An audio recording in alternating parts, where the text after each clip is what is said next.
When you move to a new place, how important do you think finding your tribe and your people, how important is that to you?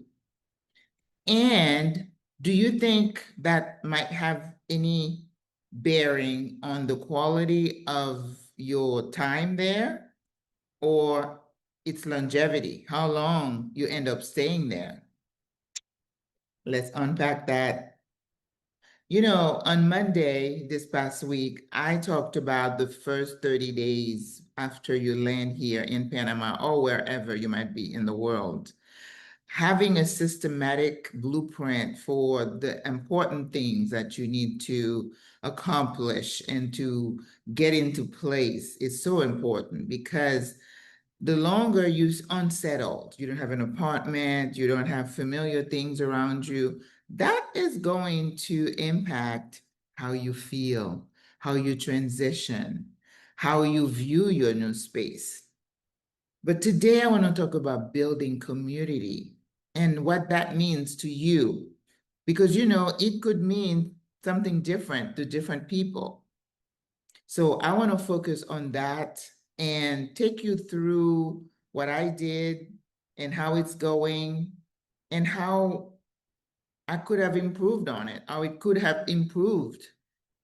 I don't know. I think I'm pretty happy with the way things are going. So let's talk about it. But if you're new here and you don't know who I am, my name is Maggie. I am a retired nurse practitioner.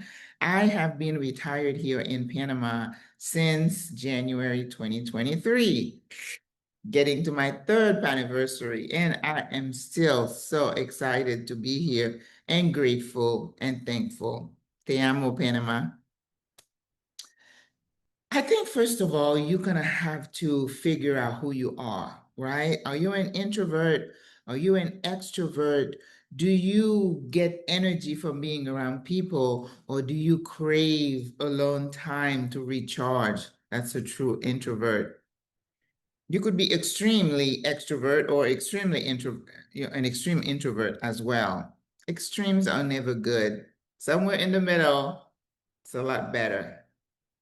There are personality tests that you can take if you have not, that tells you who you are and in what circumstances do you shine, where you at your best. For example, I have always encouraged high school students and parents to have their children take a test, an exam. It's not an exam, it's an assessment test. It's fun to kind of discover who you are if you don't already know. And a lot of times the results, when you're reading them, you're like, yeah, yeah. And then, I don't know about that, right? So this is an instrument, so it's not foolproof, it's not 100%. But having a sense of who you are will take you far. And if you are in high school, contemplating college, and I think a great thing that we could have done for our kids as parents, and I don't even believe I did that, didn't realize it until later in life, that it would be nice for the child to get some ideas, some insight into who they are. Because if you get into a career that is totally kind of opposite of who you really are, you're going to struggle, right? The rest of your life. And you know, people tell you all the time, find something that you love to do and you won't work a day in your life. The work that you do has to be something that feeds something in you. Now, being a nurse, I wanted to be a doctor when I was in high school. And I think had I stayed at home, I would have become a doctor because I've always had that sense of empathy and wanting to do for others. But I did not get insight into who I really are. I really, I really are. I really am. Because I remember being extremely introverted, extremely insecure. Of course, you know, I was raised in a broken home. I'm not saying that's why I was the way I am, but I remember crying at the drop of a hat, wearing my feelings on my sleeve. People used to call me, there's a name, We used to call people in my country tikriye. That means you're always crying. If somebody said boo, I would go, "Oh." You couldn't tell that looking at me now, right? Somehow I fixed myself of that. I healed myself of that.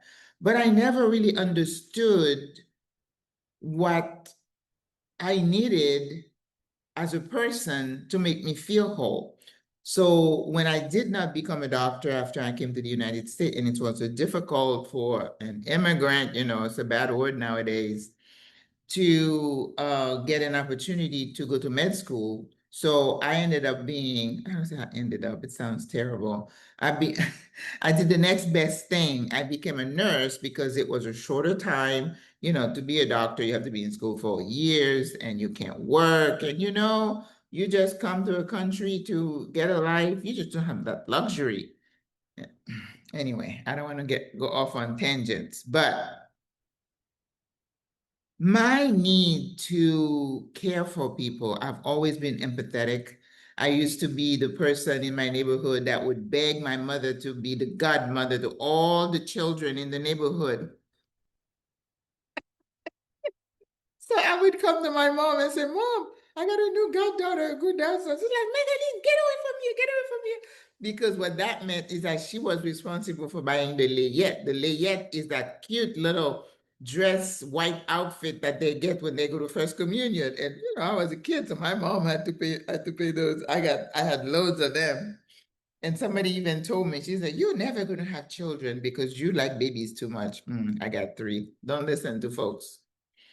So my need to care for people, I fulfill that by being a nurse. And that's why I really never miss not being a doctor, because I think I did a lot more good as a nurse than I would as a doctor, because I wouldn't be under all that pressure. So I know that about myself.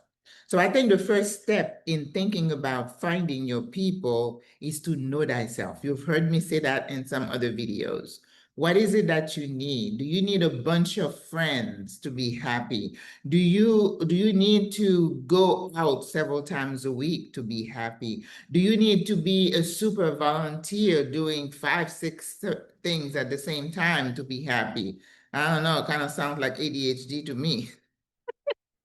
Because there are some adults who are misdiagnosed or undiagnosed ADHD folks. Yeah, the people who are floating from one thing to another and never, concentrate on anything. But you need to know that about yourself, right? So you did the 30-day thing. You got your apartment, you got it pretty decent. Like I said, it's a work in progress. So don't rush through it. Don't stress yourself. Oh, I need to do this. It'll get done. Remember, you're in Panama. Hoy no. Mañana, quizá. That means maybe tomorrow. Embrace the mañana. Embrace the mañana. It's good for you. So knowing that about yourself, right? And I told you also to go out there, explore your community, see what's happening. Now, I met a sister today, the one who bought me my beautiful Dutch oven. This is her second trip. And let me tell you, this lady has connected with more people than I have in my almost 3 years. I'm an introvert. I don't need so many people around. But she's not an introvert. And she's like, no, I need to get these things in place before I move permanently, I think early next year. And that is smart. She's laying the groundwork for people that she will be able to touch, contact once she lands here. And I have told you to get with 2 or 3 people. People call me and I direct them, right? And sometimes you do more activities with those people that when you first get here, so that you're starting to create that bond. Okay? So it is good to start that process before you land here. So how do you find your people after you get here? It's a process, sis, okay? What I see a lot of times is that people are like, whoo, because remember, there's that honeymoon phase when you move here to Panama. I think that honeymoon phase, from my observation, it could be anywhere from 6 months to a year, depending on the kind of person that you are. It's the ooh and ah, the discovering. There was a sister, she had been here not even a year. Every time I go on social media, she's doing this. She's going to this event. She's going to that tour. She's in the forest, going through the, what do they call those things? It's not bungee jumping when they go through, and then zip lining, right? So she's doing a lot of things.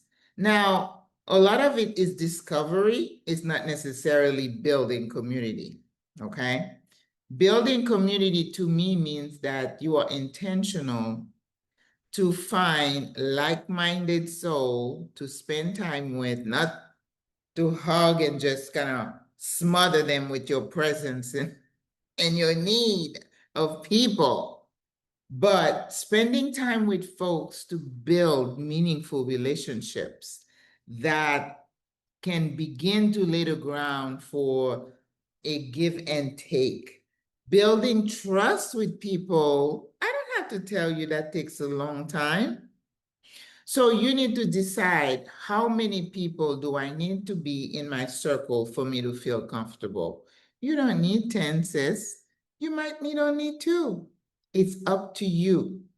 So write down what I'm looking for. All right. Somebody like me, for example, I'm an introvert. I get really uncomfortable in loud and popping situation. I lose my interest and I veg out. Mentally, I'm out. I'm gone. Loud places turn me off because I don't want to just lose the hearing that I have left. So that's why you're not going to find me at all those events. Not that I am antisocial, nor that I don't enjoy networking with folks. But a lot of times I feel like I could spend my time doing more concrete work that I need to do than just going and have drinks. I don't drink. So you have to really know. And I remember meeting a sister and she said to me, I said, well, I have SWRA, I have meeting. And she's like, oh, no, no, no, no. I don't want any responsibilities like that. I just want to know, where am I going to go breakfast tomorrow? Where I'm going to lunch tomorrow? That's her. And she knows herself. So that's a good thing. But how important is community for you, sis? Women, we are different from men. I remember moving from New York to Florida with my family, husband and 3 kids. Well, 2 at the time, and then my daughter came later. I struggled. I mean, moving from New York to Florida was like moving to a foreign land anyway. And the sense of not fitting in was palpable.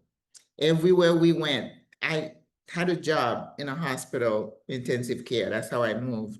And my husband had a job in a hospital, I think in Tampa or in Winter Haven. But everybody would say, where are you folks from? Why'd you move here?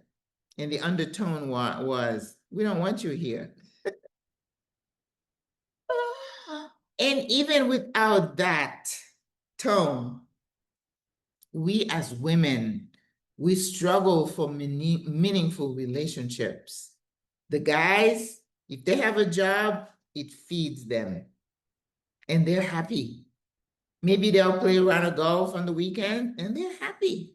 We struggle. I even thought about starting a group for, it wasn't going to be expats, but was like for newly arrived or something like that. Because I started talking to women who had moved with their husband for jobs and stuff, and they were all struggling. So I could have found my community when we do the kumbaya, to say, okay, we're going to discover this together. We're going to talk about how do we answer these people when they're talking to us, and how do we keep our mindset so we don't feel so unwanted, and then depression and sense of unhappiness sets in. Listen, you have to develop the skills you need so you can thrive in your new home. Because I remember too, my husband, That was never an issue for him. He never mentioned missing New York or where we were. It was just, oh, I got my job. I'm good. But I struggled until one day I read an article in a newspaper where somebody, just detailed the whole thing, the emotions and everything. And then they had some do's and don'ts for newly arrived people. And that was my lifeline. So when you come here to Panama and you're trying to find your people, you found me. So that's already the first step. You found Charlotte. You found them butlers. You found Aisha. These are you starting to create your community. That's your person, your people. So latch on and learn and go and spend time. So I think this is how you lay the groundwork for finding your people, is spending time with them. And number two, what you need to do is observe. Be quiet. You don't have to say much. Of course, people are going to say, oh, tell me about you. When I meet with the SWRA candidate, the first thing I say, I'd love to hear your Panama story. How did you end up here? I'm always curious. That's an icebreaker for anyone. And sometimes you find, oh my goodness, we have so much in common.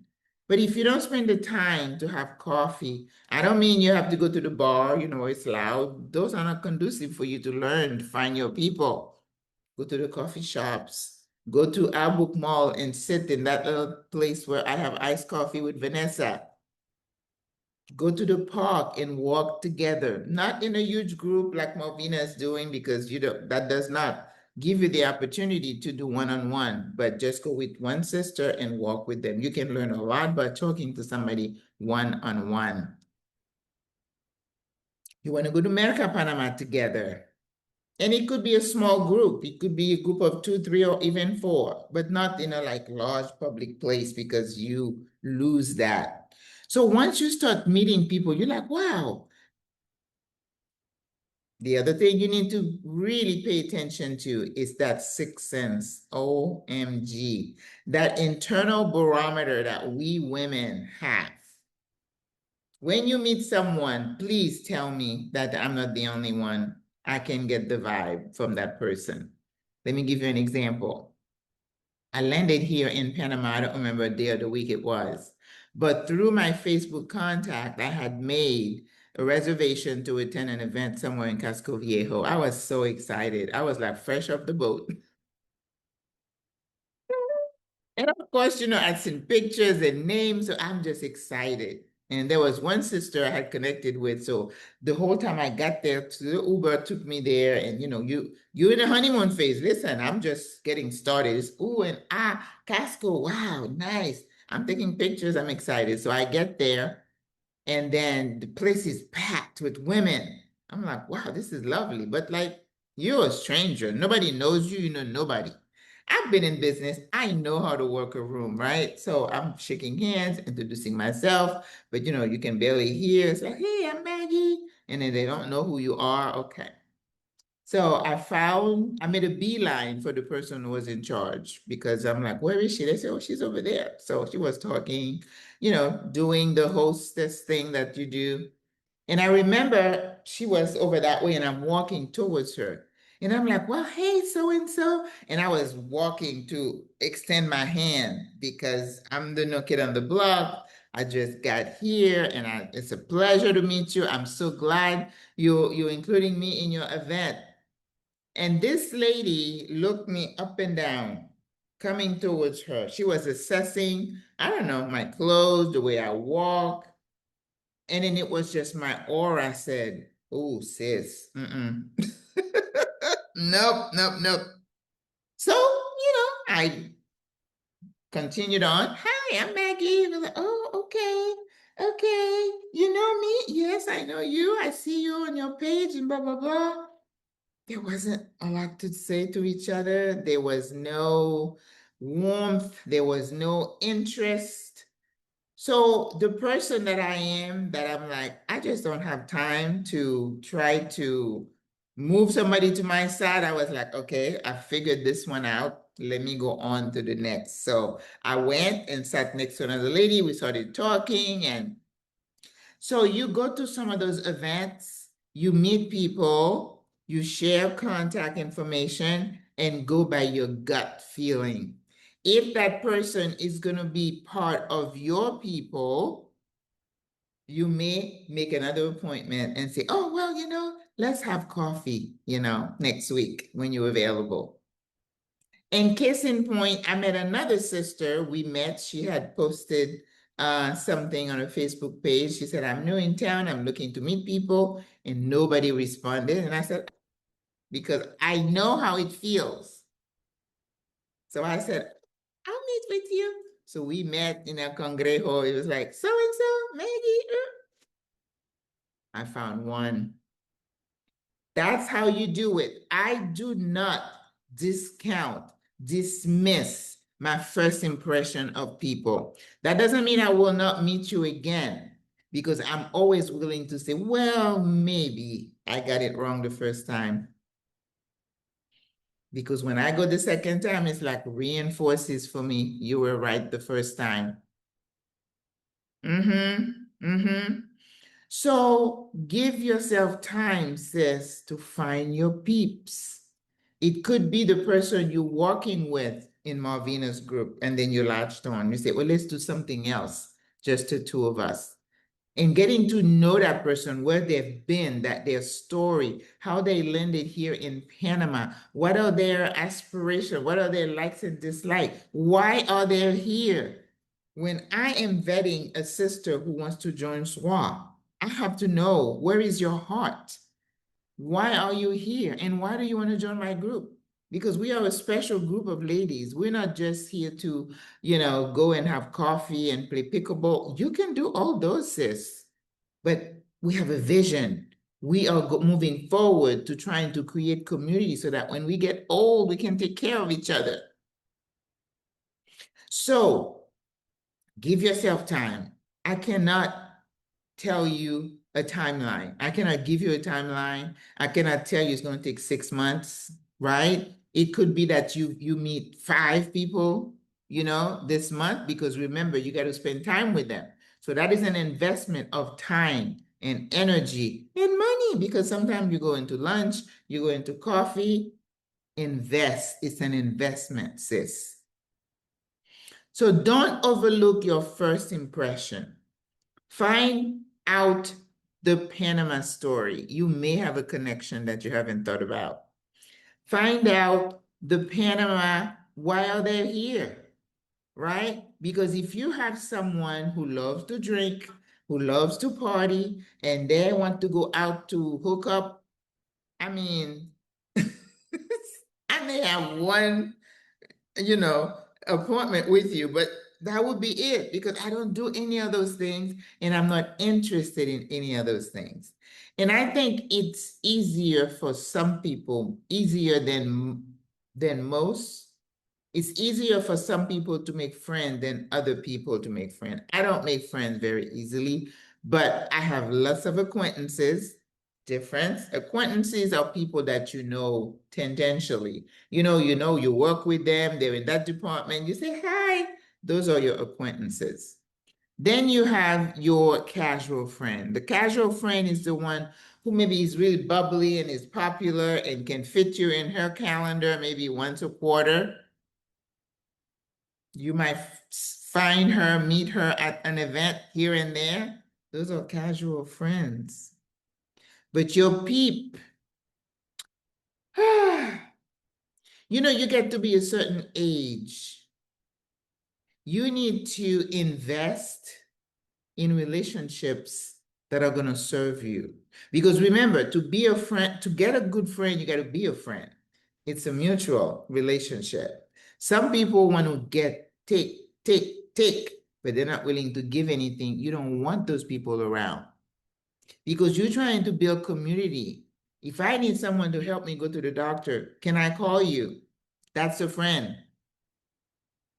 If I'm sick in the house and I call you, can you bring me something to eat? Can you come into my house and walk my dog? That's a friend. Someone who's selfless, who's willing to help you if you need help, but you need to be that friend to get a friend. Oh my gosh. So be okay if your circle is small. There's something some ladies are doing called sister circles. Now, I don't know how tight they are.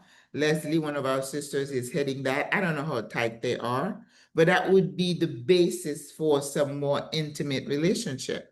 In SWRA, we have some people who are really connected. And depending, maybe, like in one building in San Francisco, they were living together.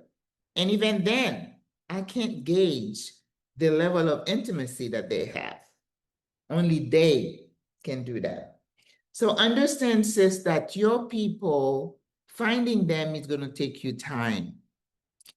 And it will require some effort on your part to go extend your hand when you're in a public place. Go out there, introduce yourself, tell people about you. I was standing in Casco Viejo in front of that church, Maria de la, I think, de la Guardia. And then there was music playing, and I was sitting there, and then this lady looked on the side, and I'm like, well, hola. She said, hola, when she looked at the local. And then she asked me if I like cruising, and I said, no. And then I said, no, but I'm a nurse. She's like, oh, I'm a nurse too. We got something in common. We started talking. We've had coffee the other day. Listen, you have to be willing to put yourself out there. I'm an introvert, but I'm also social, and I own businesses, and I know how important it is to put your hand out and say, hey, I'm Maggie. Nice to meet you. Doesn't cost you anything. But now, once you get that aura from that person, you can choose to continue or to step away. Because some people, woo, woo, woo, woo, not saying a whole lot, just like I tune out. I do. So I need to find people who kind of think along the same line. People who are intellectuals, people who care about issues, not necessarily political, but somebody who can think. I love being around people like that. I would not be friends with some people who are so superficial, who just interested in going to Michael's and going here and going there and then go home, watch TV. And I was like, whoa, whoa, whoa. I also believe that, first of all, of course, you understand it's going to take time. Find your people, put yourself out there, introduce yourself, and give people a chance to get to know you. Spend time with them. It's an investment. Don't be fooled by thinking that, oh, I don't want to judge someone on the first time I meet them. I don't call it judging. I call it about that gut feeling. Don't go by that first. Go a second time, maybe a third time, because you see, I do that because I always want to give myself the benefit of the doubt that I'm not being impulsive and just rejecting someone or putting them in a box. They could have had a bad day, or it might have been the venue or whatever. So don't be so rigid in your assessment. That's what I'm saying, because you don't want to miss some good people. Understand also that to make a friend, to get a friend, you got to be a friend. That it's a give and take. And your first order of the day is to watch and listen. Watch. Just like a boyfriend, they're going to reveal themselves to you. Give him a little time. Give him a little time. Watch people. If you're meeting them and all they do is this about other people, what do you think they're going to do about you when they meet with them? Not that it bothers me, you talk about me, but the gossip, I can't do it. And the last thing I think is important in trying to find your people is to find people with vision. I'm a visionary. That's when it says, like I said, know thyself, okay? If you want to just go to lunch, play pickleball, and then you say, I'm retired, I'm free tired, and that's what I want to do, that's okay. But you're not going to be my people, because I need people who have vision. so that we can talk about things. Otherwise, we won't have a lot to talk about. You need that connection.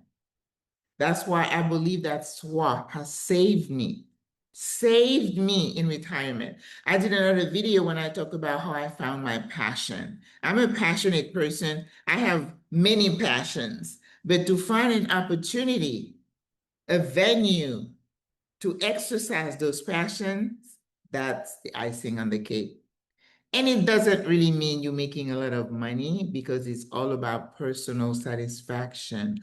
What do those activities mean to you? I've told you before, when I cook something that is beautiful, that is yummy, it does something to me. I don't need for someone to say, oh my God, that's beautiful. It's nice, but I don't need it because it's already rewarded me. So my people are going to be people who have some goals, who want to go somewhere, who don't see retirement as an end, who don't see retirement as a time for you to sit and do nothing. When I say, well, let's go for a walk, let's go this, you're like, no, I'm going to exercise my finger. We're not going to be good friends. We can be acquaintances. We can be acquaintances. So your people are going to have to line up, not 100%, but you're going to have a degree of collective closeness. You know, you got to have something that keep, just like a couple, they don't have to be the same, but you have to have some common ground, right? So, I shared with you the research that says women, people in retirement who have plans, their brain is always working and they have a lower risk of cognitive decline. That's important, sis. It's not just that it's good, but it's good for your mental health, for your brain. So, finding your people is going to take time. Give yourself time. Don't set any time limit. Don't say, oh, I need to find my people in 6 months. No. And you might feel exhausted and you say, oh my God, I thought she was going to work out. It's like, no, it's okay. Keep going. It's a big world out there. Understand that friendship is a two-way street, that you got to give to receive. And make sure you discerning about the connection that you have with people, that you kind of align some way, somewhere in your life. You have some goals that you're working towards, and you can all complement, encourage, support each other. So, sis, I believe it's important to have community, especially in SWRA. I am spending a lot of time and effort building a community where we are genuinely concerned about each other and genuinely committed to supporting each other in our older years. And it takes time, it takes dedication, it takes commitment. Any relationship that you're trying to develop is it's like a plant. You got to water it, you got to spend time with that person, you got to talk, you got to pray, you got to encourage them. We don't have in my group husbands. I know some sisters are dating, but we don't have husbands to support us. Therefore, we have to be there for each other. So the same time and effort it takes for you to vet a boyfriend or a husband, you need to spend that time finding your people. And then your circle could be 2, could be 3, could be 4, could be 10. Just relax, pace yourself. You don't need to have 50 friends. I don't know, that sounds exhausting to me. But if you're an extrovert, you might feel the need because that's how you get your energy, being around people. Accept people for who they are. You can have a good friend who is totally opposite of you. If I had a friend who was a super extrovert, I don't even know that would work because I was like, "Ooh, girl, chill, chill." So it would be hard for me to spend time with that person. But I'm okay with 2 or 3. I am perfectly okay with 2 or 3. All right, guys, I just wanted to share that with you. See, I didn't even ask you to like, share, subscribe, because I know you will. if you resonated with the conversation about how important it is to find your people and how you need to understand your part in the process, that it's not something that's going to fall in your lap. So you're going to subscribe for more, because I'm committed to doing 2 videos a week. On Mondays is for the newbies who come. What to do? Oh my God, how do I get my phone? Oh my God, how do I open the bank account? A lot of us are doing the same thing. But you know what? It's a big world out there, and there's so many of us, so many of you looking for information. So it's okay. So please remember to like the video, give it a thumbs up, share it with your friends, and subscribe to the channel. And I will see you in the next video next week. Au revoir, à la prochaine. Bye bye.